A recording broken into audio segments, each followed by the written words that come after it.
मैं एसएस सिकरवार अपने YouTube channel motivator Sikarwar में आप सभी का हार्दिक स्वागत और अभिनंदन करता हूं। मित्रों, जो आदमी हंसता हुआ खिलखिलाता हुआ रहता है उसके चारों ओर खुशियां ही खुशियां छाई रहती हैं। हंसने हंसाने वाले खुद भी खिलखिलाते रहते हैं और दूसरों को भी हंसाते रहते हैं। भगवान श्री कृष्ण को देखिए, हंसने वाले भगवान, हंसाने वाले भगवान, रास करने वाले भगवान, नाचने वाले भगवान, बांसुरी बजाने वाले भगवान, साहित्यकार और कलाकार भगवान, संगीत से प्रेम करने वाले भगवान। अरे आप इनसे कुछ तो सीखें और अपनी सारी जिंदगी को हल्का बनाकर जिएं। सारी जिंदगी हर समय मुंह फुलाकर रहने से जिंदगी जी नहीं जा सकती। इस तरह से आप खुद भी नाखुश रहेंगे और रोएंगे, जिएंगे, शिकायत पर जिएंगे तो आप मर जाएंगे। जिंदगी इतनी भारी हो जाएगी उसे फिर ठीक नहीं कर पाएंगे। उसके नीचे आप दब जाएंगे, कुचल जाएंगे। अगर आप लंबी उम्र तक जिंदा और स्वस्थ रहना चाहते हैं तब आप हंसने हंसाने की कला सीखें। अगर आपको हंसना आता है तो समझिए कि जिंदगी के राज को आप समझते हैं। साथियों, हंसी के लिए, हंसने हंसाने के लिए ढेरों चीजें हमारे पास हैं। आपके पास हर चीज नहीं है तो क्या आप चिड़चिड़ाते हुए, शिकायत करते हुए बहुमूल्य जीवन को यूं ही बर्बाद कर देंगे? क्या आपको निखिल आकाश हंसता हुआ दिखाई नहीं देता? अगर आप कवि हृदय हैं, सरस हृदय हैं, तो आपको सब कुछ हंसता हुआ दिखाई पड़ सकता है। आकाश में बादल आते हैं, घुमड़ते हुए, बरसते हुए दिखाई पड़ते हैं। क्या आप इनका आनंद नहीं ले सकते? नदियां कल कल करती हुई बहती हैं। क्या आप इनका आनंद नहीं ले सकते? आपको इनका आनंद लेना चाहिए और आपको कलाकार होना चाहिए। जिंदगी जीने की कला को आपको समझना चाहिए। जिंदगी में आनंद के अनुभव होने चाहिए। जीवन में हंसने का समय होना चाहिए, हंसाने का समय भी होना चाहिए। भगवान को हम कलाकार कहते हैं। श्री कृष्ण भगवान ने रास लीला के माध्यम से हल्की फुल्की जिंदगी, हंसने हंसाने वाली जिंदगी की कला सिखाई। राम लीला, रास लीला गाने की विद्या है, नृत्य की विद्या है। नहीं साहब, श्री कृष्ण भगवान ने तो हंसने हंसाने की विद्या बहुत छोटेपन में सीखी थी। हम तो उम्र में बड़े हो गए हैं। बड़ी उम्र के हो तो क्या, योगी हो तो क्या, तपस्वी हो तो क्या, ज्ञानी हो तो क्या, महात्मा हो तो क्या, हंसना आपको भी आना चाहिए, हंसाना आपको भी आना चाहिए। गांधी जी के नज़दीक मुझे बहुत दिन रहने का मौका तो नहीं मिला। शुरू में वे जिस कोठी में रहते थे उससे मैं बहुत दूर रहता था। मुझे बार बार उनके हंसने हंसाने की आवाज़ आती थी। उन दास्ता के दिनों में वे इतने गंभीर विषयों पर बातें करते थे, जैसे कि जाड़े की समस्या, वेश्याओं की समस्या, अन्याय, सामाजिक समस्या, करोड़ों लोगों के भाग्य के निर्माण की समस्या। इतनी समस्याओं के बीच में भी उनको हंसते हुए देखा है। हमारे आपके पास तो यह भी समस्या नहीं है। आपके पास क्या समस्या है? बस एक ही समस्या है, बेटे को और पैसे को, देश और समाज और संस्कृति को। तो आप जानते भी नहीं हैं कि उनके प्रति भी आपका कुछ उत्तरदायित्व है। लेकिन हमने गांधी जी को इन तमाम समस्याओं के बाद भी हंसते हुए देखा है। एक बार उनसे पूछा कि बापू, आप एक बात बताइए, आप इतने गंभीर रहते हैं, इतनी चिंताओं से घिरे रहते हैं, इतने गंभीर विषय आपके पास हैं, इतनी असफलताएं आपके पास आती हैं, इतनी समस्याओं का समाधान सुझाते हैं, पर इस कदर आप हंसते कैसे हैं? गांधी जी ने उत्तर दिया, मैं इसलिए एक सही जिंदगी जी पा रहा हूँ। मेरे जिंदा रहने का और कोई तरीका नहीं है। अगर मैं खुश नहीं तो मेरी मौत है, मेरी हंसी नहीं तो मेरी मौत समझो। मित्रों, जिसके चेहरे पर हंसी नहीं आती है उसे बस मरा ही समझो।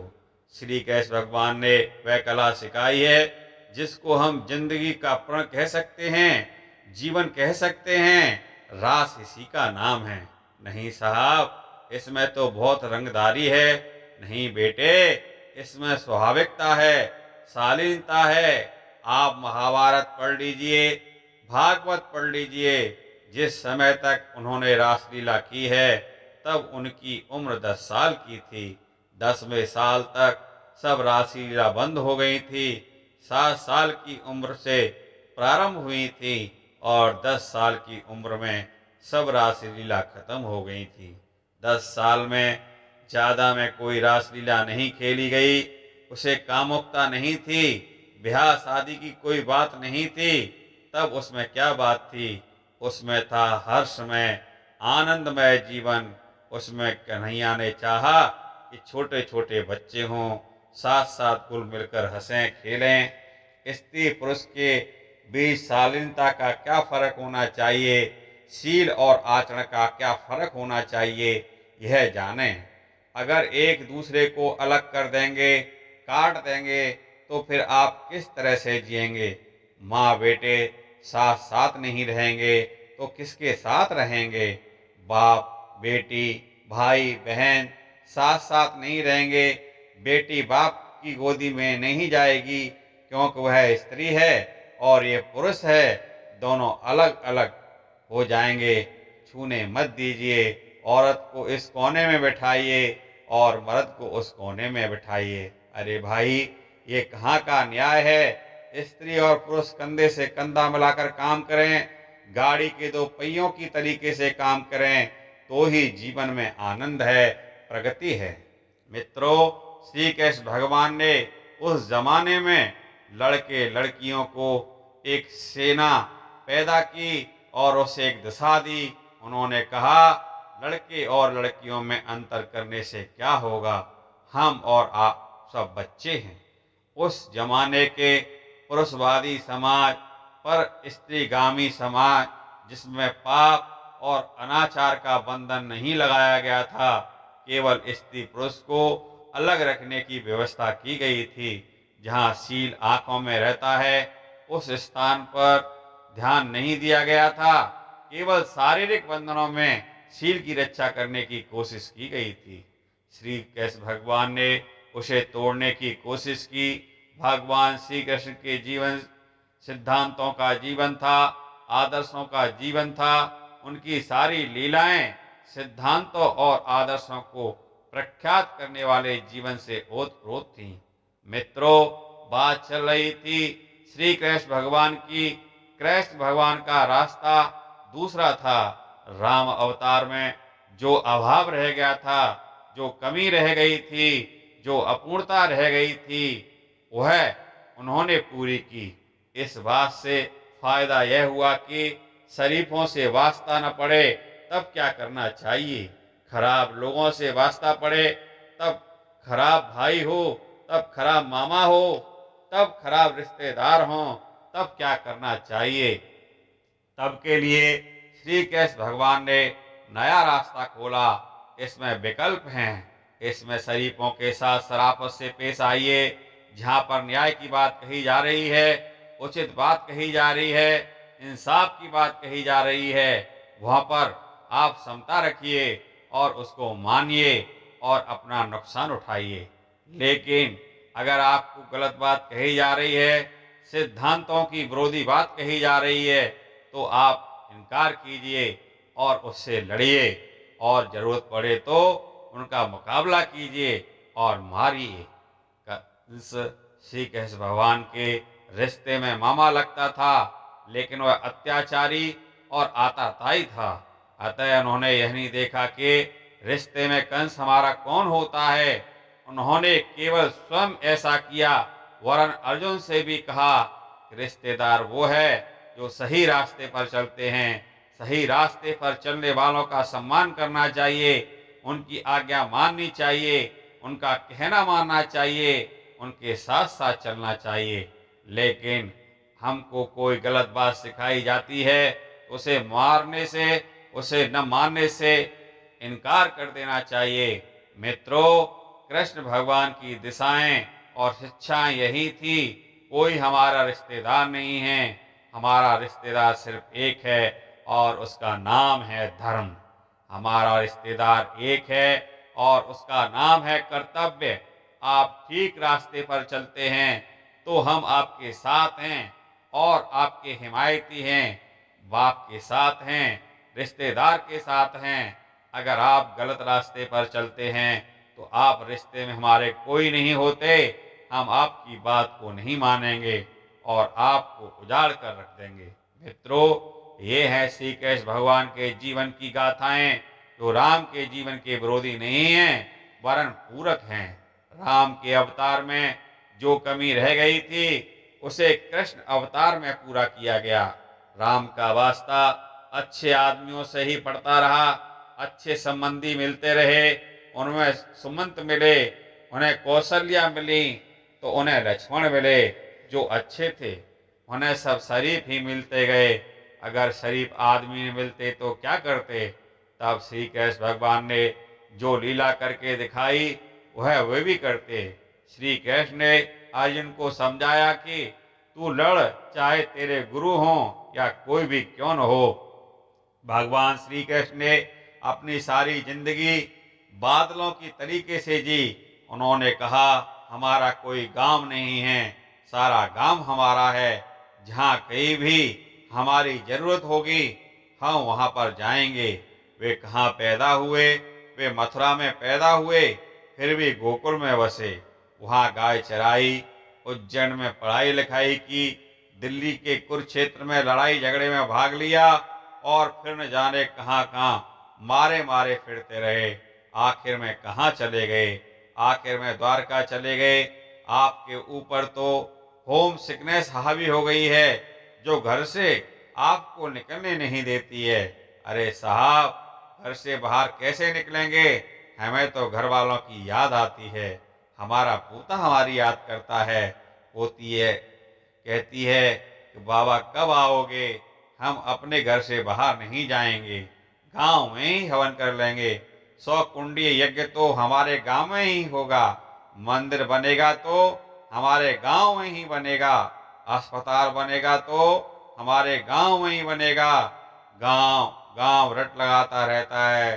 श्री कृष्ण भगवान ने इस मान्यता को समाप्त किया और कहा कि सारे गांव हमारे हैं, हर जगह हमारी जन्मभूमि है। वे 2 बार मध्य प्रदेश, उत्तर प्रदेश, हिमाचल प्रदेश गए, दिल्ली गए, वे सब प्रदेशों में गए बादलों के तरीके से। महापुरुषों की कोई जन्मभूमि नहीं होती, कोई गांव नहीं होता, वरन सारा संसार ही उनका अपना घर होता है। मित्रों, लोग अपनी अपनी जन्मभूमि की रट लगाते रहते हैं। यह मेरी जन्मभूमि है, वह मेरी जन्मभूमि है। अरे जन्मभूमि किसकी होती है? जो केवल शरीर की हो, सब कुछ मान लेते हैं, उन्हीं को जन्मभूमि होती है। श्रेष्ठ मनुष्यों की कोई भी जन्मभूमि नहीं होती। हमारी तो हर जगह जन्मभूमि है। जहाँ कहीं भी हमारी आवश्यकता पड़ेगी हम वहीं बस जाएंगे। नहीं साहब, हमारी तो अमुक जगह जन्मभूमि है और हम वहीं जाएंगे, नहीं तो कोई जन्मभूमि नहीं। शंकराचार्य कहाँ पैदा हुए? केरल में पैदा हुए थे, परंतु वे सारे हिंदुस्तान में घूमते फिरे। उनकी प्रेरणा से दक्षिण भारत के लोग उत्तर में आ गए और उत्तर भारत के लोग दक्षिण भारत में चले गए। कुमार जी कश्मीर में पैदा हुए थे और सूडान होते हुए मंगोलिया चले गए और चीन में मर खप कर खत्म हो गए। हिंसा कहाँ पैदा हुए थे? कोई जन्म लिया और कहाँ से कहाँ चले गए। मोहम्मद साहब मक्का में पैदा हुए और मदीने चले गए। वहां रहे और बाद में उस गांव को छोड़कर कहीं और चले गए। नहीं साहब, हम तो अपने गांव में रहेंगे और गांव को ही सब कुछ बनाएंगे और वहीं मरेंगे। नहीं मित्रों, इसकी कोई जरूरत नहीं है। जहां कहीं भी जगह है, जहां कहीं जो भी भूमि है, जहां कहीं भी मौका है, जहां कहीं भी आपको आवश्यकता है, आप वहां जाइए। नहीं साहब, हम तो गांव में ही रहेंगे, गांव में ही हमारे बच्चे रहेंगे, हमारे ही गांव में पुस्तकालय बनेगा। नहीं तो कोई जरूरत नहीं है। जब आपके गांव में बिना पढ़े लिखे लोग हैं तो आप क्यों बनाते हो अपने गांव में पुस्तकालय? गांव गांव चिल्लाते हैं। यह होम सिकनेस की ओरों से अपने को अलग करने की प्रवृत्ति है। नहीं साहब, इसके कारण तो सब छोड़कर चले गए हैं तो चले गए। उनसे क्या मोहब्बत मोहब्बत करनी है तो सिद्धांतों से कीजिए, आदर्शों से कीजिए। गांव से क्या मोहब्बत, क्या रिश्ता। इसका सबसे अच्छा उदाहरण हमें श्री कृष्ण भगवान के जीवन में देखने को मिलता है। भगवान की ये कथाएं और प्रेरणाएं हमें यही सिखाती हैं, जहां हमारी आवश्यकता है वहीं बादलों के तरीके से जीना चाहिए। मित्रों, भगवान श्री कृष्ण की कथाएं और प्रेरणाएं हमको जाने क्या क्या सिखाती हैं। श्री कृष्ण का जीवन हमें अध्यात्म का सही स्वरूप जानने की प्रेरणा देता है। मित्रों, अध्यात्म क्या हो सकता है? अध्यात्म केवल वह है जो हमारे क्रियाकलाप में शामिल होता है। यह बात हमने शुरू में ही बताई है। अध्यात्म को हम आपके क्रियाकलाप में देखना चाहते हैं। आज्ञा चक्र जगने का मतलब आपका जीवन चक्र घूमा कि नहीं घूमा? नहीं महाराज जी, यह तो केवल सिर में घूमेगा। बेटे, सिर में कोई चक्र नहीं घूमता। घूमता है तो सारे क्रियाकलापों में घूमता है। केवल घर में ही नहीं, सारे संसार में चक्र घूमता है। भगवान ने अपनी लीला के माध्यम से धर्म चक्र को घुमाया। वह धर्म चक्र जो रुक गया था, जिसका पहिया जाम हो गया था, उस पहिए को उन्होंने घुमाया। न केवल हिंदुस्तान में वरन सारे विश्व में घुमाया। धर्म का चक्र इसी कहते हैं। इसलिए मित्रों, श्री कृष्ण भगवान ने गीता में अध्यात्म का सूत्र समझाया, गीता का कर्मयोग बतलाया। गीता के कर्मयोग में उन्होंने कहा, कर्म करने का अधिकार मनुष्य को है, किंतु फल प्राप्त करने के लिए हैरान होने की, उतावली करने की आवश्यकता नहीं है। काम करो, ईमानदारी से काम करो, शराफत से काम करो, बस यही काफी है। आपके आत्मसंतोष के लिए फल मिला या नहीं, हम नहीं जानते कि फल क्या मिलेगा या क्या नहीं मिलेगा। बहुत से आदमी दुनिया में ऐसे हुए हैं जिन्होंने बेहद अच्छे काम किए हैं, लेकिन ईसा मसीह को फांसी पर चढ़ा दिया गया, सुकरात को जहर का प्याला पिला दिया गया, न जाने कितने अच्छे अच्छे आदमियों को क्या क्या किया गया। अतः हम सफलता की कोई गारंटी नहीं ले सकते, लेकिन हम आपको शांति की गारंटी दे सकते हैं। मित्रों, अगर आप शराफत के मार्ग पर चलेंगे और यह समझते रहेंगे कि हम नेक काम कर रहे हैं, शराफत का काम कर रहे हैं, तो फिर जटायु की तरीके से आपको सफलता मिल जाएगी। तो क्या और न मिले? तो क्या कोई अंतर नहीं पड़ेगा? आताताई रावण से सीता को छुड़ाते हुए जटायु मारा गया। उस नेक काम के लिए अपनी जिंदगी देनी पड़ी, लेकिन जटायु को आप हारा हुआ नहीं कह सकते। भगत सिंह को फांसी लग गई, तख्त पर टांगा गया, ईसा को कीलों गाड़ दी गई, लेकिन हम ईसा को हारा हुआ नहीं कहेंगे, भगत सिंह को मरा हुआ नहीं मानेंगे। सफलता असफलता से क्या बनता बिगड़ता है? सफलता असफलता से कोई कीमत नहीं है। आज ने सही काम किया नहीं किया, आपके लिए इतना काफी है। साथियों, कर्म योग में भगवान ने यह बताया है, आप यह मत देखिए उसमें फायदा हुआ कि नहीं, हमने जो चाहा वह मिला कि नहीं मिला, मिलना न मिलना आपके हाथ की बात नहीं है, यह परिस्थितियों और प्रारब्ध की बात है। यह आपके प्रारब्ध की बात है कि दूसरे लोगों की सहायता या बिना सहायता के आप क्या कर सकते हैं। किसी कार्य का फल मिलता है, आपके हाथ में यह कुछ नहीं है, लेकिन एक बात पूरी तरह से है, आपके हाथ में है, आप अपनी जिम्मेदारियां निभाएं और कर्तव्य को पूरा करें। आप कर्तव्यों को पूरा करेंगे, जिम्मेदारियों को निभाएंगे, तो यकीनन रखिए आपको वह लाभ मिल जाएगा जो कि एक योगी को मिलना चाहिए, एक संत को मिलना चाहिए और एक ज्ञानी को मिलना चाहिए। यही गीता का कर्म योग है। गीता में अर्जुन को भगवान ने कर्म योग की शिक्षा दी और उससे कर्म में लगाया। एक बार अर्जुन भगवान श्री कृष्ण ने कहने लगे, भगवान मैं तो आपके बराह स्वरूप का दर्शन करना चाहता हूँ। उन्होंने कहा कि भगवान के दर्शन इन आंखों से नहीं हो सकते, तो फिर भगवान को कैसे देखा सकता है। इस पर भगवान श्री कृष्ण ने कहा, दिव्यम ददाति ते चक्षु, अर्थात मैं तुम्हें दिव्य आंखें दूंगा, विवेक की आंखें दूंगा, ज्ञान की आंखें दूंगा। मात्र ज्ञान की आंखों से ही भगवान को देखा जा सकता है और किसी तरीके से नहीं। चमड़े की आंखें तो आप भगवान को नहीं देख सकते हो, इससे आप पत्थर देख आइए। नहीं साहब, हम तो इसी से भगवान को देखेंगे। नहीं, आप इससे भगवान को नहीं देख सकते। जब यह चमड़े की विषय ही नहीं है तो आप देखेंगे कहाँ से लेंगे। आपने क्या ठंडक देखी है? नहीं साहब, हमने तो केवल बर्फ देखी है। ठंड तक नहीं देखी तो क्या आप गर्मी देखी है? नहीं, गर्मी भी नहीं देखी। आग देखी है। आग की बात हम नहीं पूछते, गर्मी की बात नहीं पूछते। नहीं साहब, गर्मी तो नहीं देखी। अच्छा, तो हमारा प्यार देखा है? प्यार तो आपका नहीं देखा। हाँ, आपके चेहरे की स्थिति, मुस्कान देखिए। मित्रों, हम प्यार की बात पूछते हैं, मुस्कान की नहीं। मित्रों, अच्छा बताइए, आपने मेरा ज्ञान देखा है? नहीं महाराज, ज्ञान भी नहीं देखा है। ज्ञान आपने देखा नहीं, प्यार देखा नहीं, गर्मी देखी नहीं, ठंड देखी नहीं, तो फिर आप भगवान को कैसे देखेंगे? नहीं महाराज, भगवान दिखा दीजिए। पागल कहीं का, भगवान देखेगा? भगवान भी कोई देखने की चीज है। भगवान ने किसी ने नहीं देखा है। अर्जुन भी कह रहा था कि भगवान को दिखा ही दीजिए। श्री कृष्ण ने कहा, चल तुझे दिखाते हैं।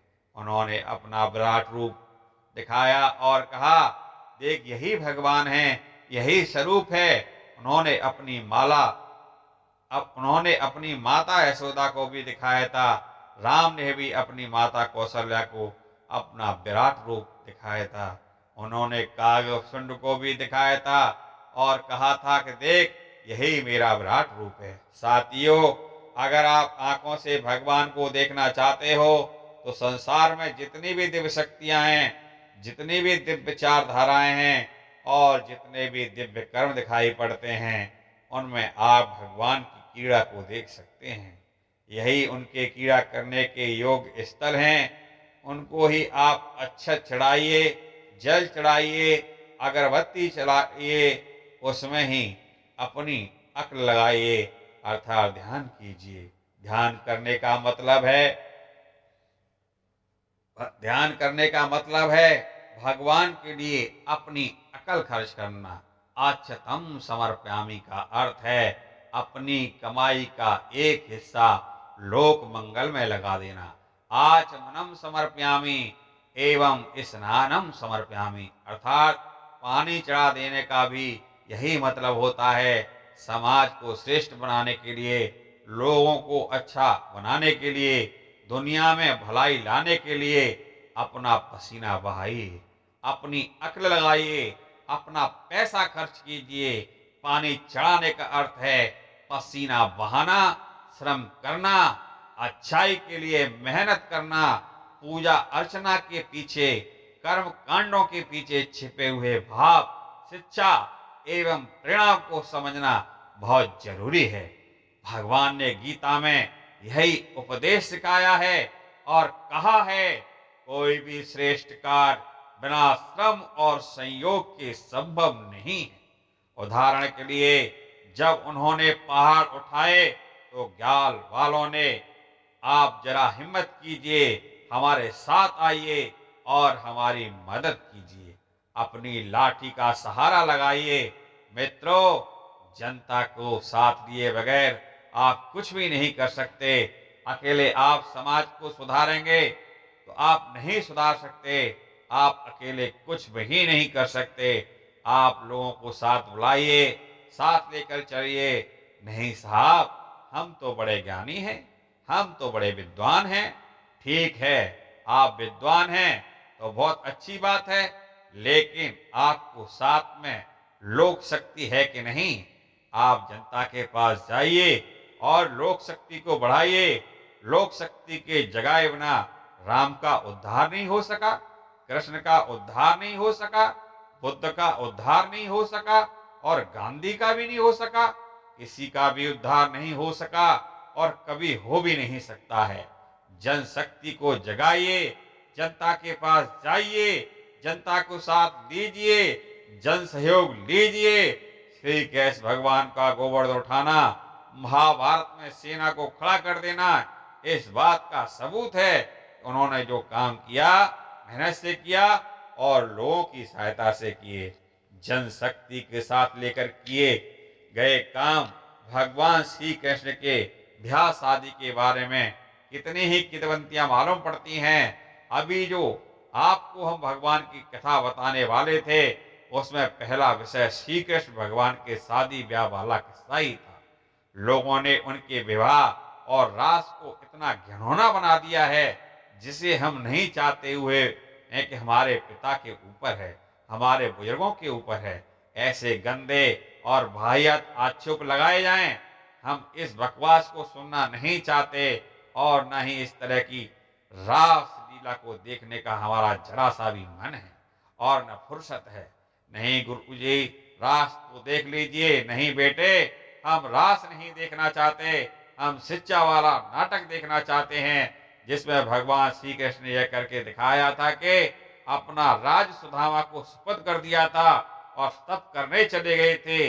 यह हमें पसंद है और इसे हम 1000 बार देखेंगे। क्यों महाराज जी, आपने तो गोपियों वाले रामलीला, रासलीला और वह कपड़े चुराने वाली की लीला देखी है। नहीं बेटे, यह रासलीला हमको नापसंद है, क्योंकि यह समाज में अनाचार फैलाती है, समाज में भ्रष्टाचार फैलाती है, समाज में अनीति फैलाती है, हमारे अपराध की हंसी उड़ाती है और हमारी संस्कृति के ऊपर कलंक लगाती है।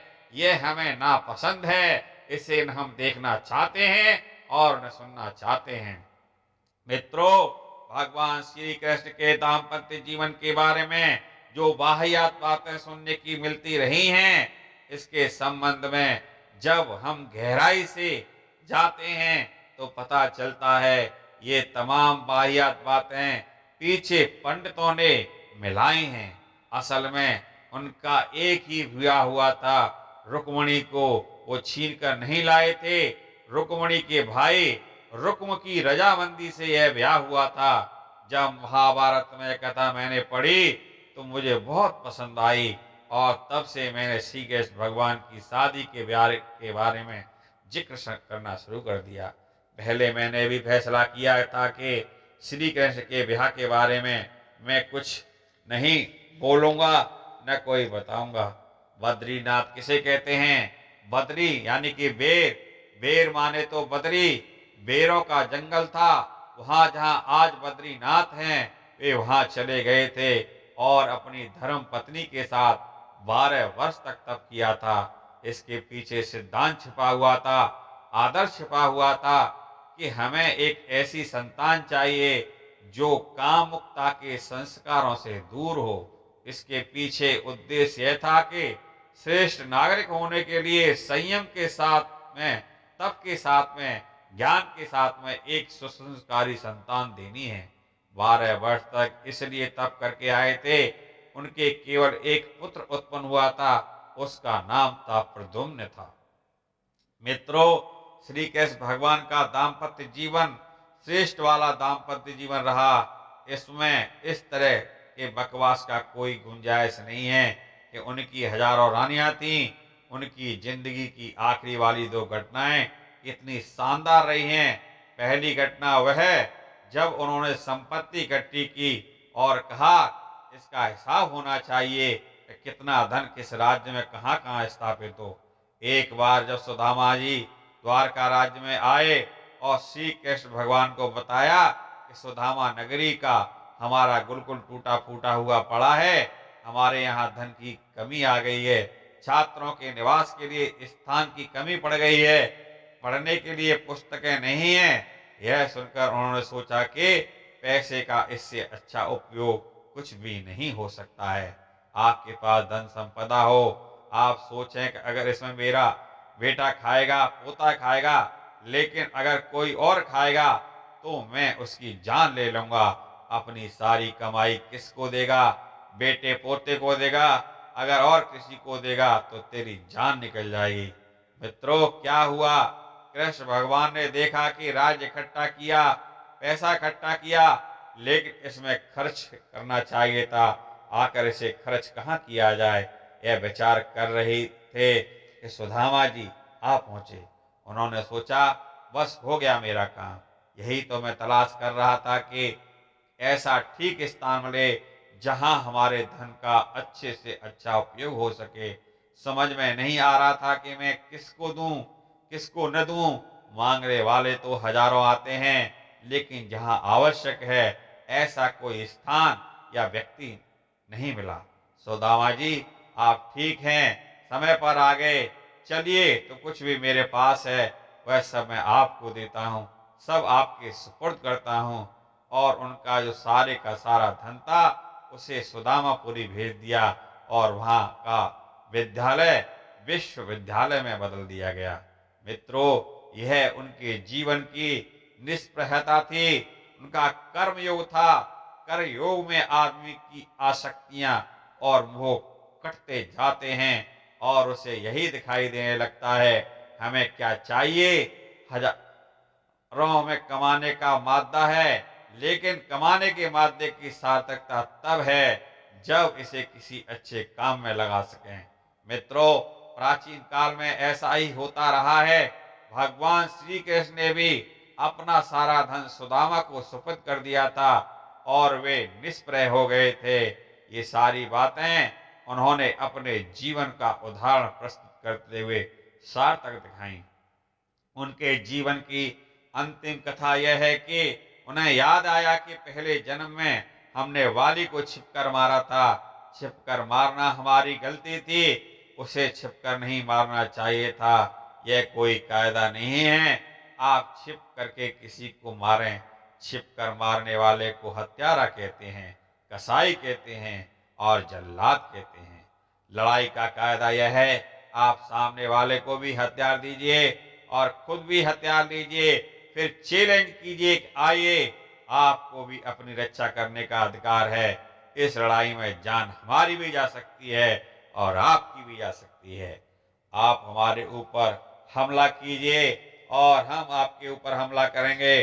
दोनों बहादुर ये बातें एक दूसरे से कहते हैं, लेकिन जो आदमी बैठा हुआ है, सोया हुआ है और आपके ताड़ के पीछे से छिपकर उसे मार दिया, सोए हुए को मार दिया, यह क्या घोटाला किया रामचंद्र जी। तो यह क्या हुआ? उन्होंने ऐसा करके गलती की थी। मित्रों, श्री भगवान ने दिखाया गलती करने वाला कोई भी क्यों न हो, चाहे भगवान ही क्यों न हो, गलती की सजा से माफी नहीं मांग सकता। वही बाली इस जन्म में भी बहेलिया हो गया और आकर के जब श्री कृष्ण भगवान पेड़ के नीचे बैठे हुए थे तब उनको तीर मारा। तीर उनके पांव में लगा, जिससे सुराग बन गया और सेप्टिक हो गया, टिटनेस हो गया। डॉक्टरों ने इंजेक्शन लगाए, बहुत तेरे चिकित्सा उपचार किया, लेकिन कोई फर्क नहीं पड़ा। कृष्ण भगवान वहीं ढेर हो गए, उनकी लाश वहीं पड़ी रही। बलराम ने भी देखा कि मेरा भाई मारा गया। अर्जुन भी वहां आ गए और जाकर उनका अंतिम संस्कार किया। इस सारी कथा का महाभारत में विशद वर्णन है। मित्रों, इसी के साथ सारी कथा पूरी हो जाती है। रही बात अलौकिकता की और चमत्कार की, तो महान व्यक्तियों के साथ इसका कोई लेना देना नहीं है। चमत्कार तो आप जैसे लोगों के लिए हैं, जो ऐसे ही सब कुछ मानकर किसी की महानता का आकलन करते हैं और कहते हैं यदि चमत्कारी होगा तो महात्मा होगा, चमत्कारी होगा तो भगवान होगा, चमत्कारी होगा तो गुरु होगा, और चमत्कारी नहीं हुआ तो वो कुछ भी नहीं है, मात्र सामान्य व्यक्ति हैं। नहीं साहब, गुरु गोविंद सिंह ने तो एक से एक बड़े चमत्कार दिखाए थे। आप भी दिखाइए। नहीं भाई साहब, गुरु गोविंद सिंह ने से जब एक व्यक्ति जिद करने लगा और कहने लगा था कि मेरा खुदा बड़ा चमत्कारी है, वह एक बीज में हजारों फल निकालता है, बादलों को पिघलाकर पानी की बूंदें बना देता है, आप भी बालों में से बालू निकाल दीजिए, कानों से मेंढक निकाल दीजिए, तो हम आपको चमत्कारी मानेंगे। उन्होंने कहा, तू बाजीगरी को चमत्कारी मानता है? वास्तविक चमत्कार तो यह है आदमी के हृदय में भगवान पैदा किया जा सकता है या नहीं। जो आदमी पापी और पतित की जिंदगी जी रहा है, भीरू और परालंबी जिंदगी जी रहा है, यदि वह स्वावलंबी और शानदार जिंदगी जीता है, श्रेष्ठ जिंदगी जीता है, लोग तारने वाली विकास वाली जिंदगी जीता है, तो यही सबसे बड़ा चमत्कार है। इससे बड़ा और कोई चमत्कार नहीं हो सकता।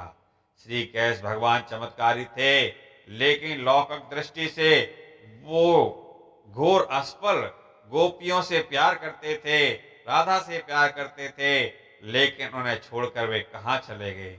गोपियां चिल्लाती रह गईं, ब्याह किया, राजपाट बसाया, अर्जुन को राजा बनाया, आखिर में भागकर स्वयं द्वारका चले गए, अपना कुटुंब बसाया, जो अंत में आपस में लड़ मरकर खत्म हो गया। एक ऐसे भगवान थे जिनके खानदान वाले सब खत्म हो गए, सारा खानदान चौपट हो गया। अर्जुन गोपियों को लेकर जा रहे थे, उनके रास्ते में भील मिल गया और गोपियों को ले गए। राधिका जी जाने कहां चली गईं, सब कुछ बिखर गया। आखिर में जो कुछ बचा कुचा था उसे भी लोग समेट कर ले गए और श्री कृष्ण भगवान खाली हाथ रह गए। आखिरी वक्त में यह भी नहीं हो सका कि कोई मुंह में गंगा जल ही डाल दे या कोई गोदान कर दे। गोदान करने वाले तो नहीं हुए, उल्टे उनकी लाश जंगल में पड़ी रही और यह भी अर्जुन को जलानी पड़ी।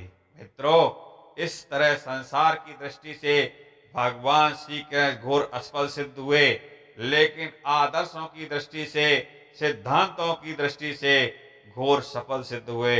वे भगवान जो आज के दिन पैदा हुए, जिन्होंने केवल अपने क्रियाकलापों का कितना शिक्षण दिया, वरन असंख्य नर नारियों को संसार सागर से पार लगाया। उनका शिक्षण इतना शानदार था कि अगर हम आज उनकी जन्माष्टमी के दिन उनकी प्रेरणाओं को, इन दिशाओं को अपने जीवन में धारण करने में समर्थ हो जाएं, तो कहने की बात ही क्या है। हमारे समझना हमारा सार्थक हो जाए। अगर ये प्रेरणाएं जो भगवान ने अपनी स्थूल जीवन की लीलाओं द्वारा हमको धारण कर पाए, तब गीता में हमको जो भी बताया गया है उसे हम धारण कर सकें। अगर हम में से प्रत्येक के भीतर जीवंत भगवान का वह सिद्धांत आदर्शवादिता के रूप में उतर सके, हर क्षण उसकी आवाज और वाणी को हम सुन सकें, तो हमारे जीवन धन्य हो जाए और धन्य हो जाए आज का दिन। और आज हमारा जो भी बात है मित्रों, यह बातें हमने पंडित श्री राम शर्मा आचार्य के जन्म शताब्दी पुस्तक माला 94 अवतार की आंधी फिजा बदल देती है, वहां से ली हैं। आपको ये हमारा वीडियो कैसा लगा, कमेंट्स बॉक्स में अपनी राय अवश्य दें। और जो लोग हमारे चैनल पर पहली बार आए हैं, वो इस चैनल के नीचे दिए गए लाल बटन पर क्लिक करके सब्सक्राइब करना ना भूलें। जय हिंद दोस्तों।